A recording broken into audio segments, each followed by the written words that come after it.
the day, I thought I'd take a look at Paladin on its Namibia response that came out. Worst performer on the ASX 200 index is Paladin, tumbled 20% before being placed in a trading hold. Traders worried over rumours Namibia may look to nationalise some mining assets.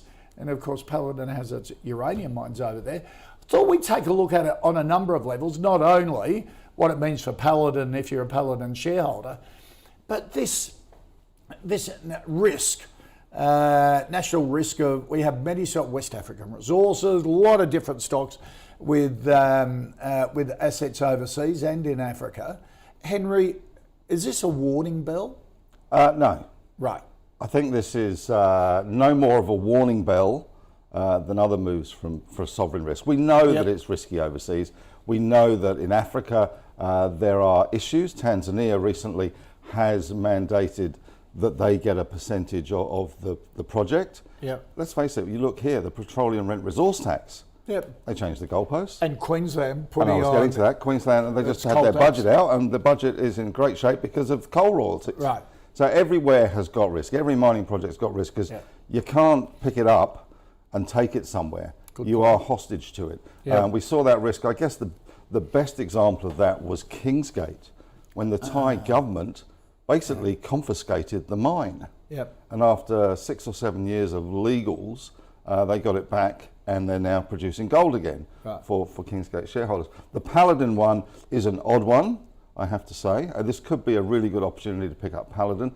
The government there has recently reiterated and talked about, the status quo being the status quo. However, there are a number of big gas offshore projects that are coming up, and it does appear, certainly from the research that I've read, that that is the target of the government's push to get minority stakes. It would be very hard. They'd have to change the constitution to look back retrospectively to Paladin, the Lager Heinrich mine, but they could do it for maybe these big gas discoveries, and they have been specifically mentioned. So you'd use the pullback to buy Paladin? Yeah, I mean, clearly it's not out of the woods, and there needs to be some clarification, and we've seen this, and it takes time, but the problem is they can't pick it up and take it somewhere else. Yeah. But at 52, 53 cents, it does look as if it's got potential upside. If the Namibian government comes out and says, you know what, going forward, we're looking to do that, which is not unheard of. South Africa does it with the Black Empowerment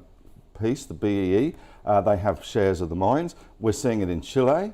That's sort of starting to move as well. And as you say, sovereign risk is everywhere. Yep. Especially with miners. So don't be spooked. If you're in it, still hold it. Well, if you're not in it, it's just an opportunity. But it does highlight as well the attractions of something like Boss Energy, which is in South Australia with their honeymoon project coming on stream this year. So do you prefer Boss to Paladin? We've got Boss in the investment committee fantasy portfolio. I think Paladin, this is an opportunity. Boss has run really hard. So certainly, I think look at Paladin at the moment. Better. Okay, Andrew, what's your views on it? Is it part of your filter, this sovereign risk filter? Oh, it's always something that you need to be considering, Koshy, but I think Henry, as always, has absolutely nailed it. People, when they come and invest here in Australia, they face sovereign risk as well, and that Queensland coal example is a classic one where the rules have changed significantly. So, it's sort of a bit of a pot kettle black, if I can put it that way. Yep. So there's always sovereign risk wherever you're investing. Again, without trying to go all whisperer on you, this sort of shows one of the issues around concentration risk, whereby you've just got a particular name, whereas if you had a whole basket of them but you quite like the thematic, another way to play it is just buy a uranium ETF rather than just sort of picking a name as such. But if we're talking specifically around Paladin, it's another FMG moment, isn't it? Consensus is around 99 cents. Oh. Now, I'm not sure whether that's washed through the news from the Namibia has washed through, but certainly given that drop yesterday, I think for people who are brave of heart, it might be an opportunity for you because that uranium story is not going away. So, look, I'd say it's a buy, Koshy. Okay, spec buy for you. What's an ETF in the uranium one? Remind me, it's got I'm pretty sure it's you. It's got a quirky name, is it? That is very appropriate, like I many think of it's them. URMM, but if you give me about 10 seconds, I will Okay. find that out. All right.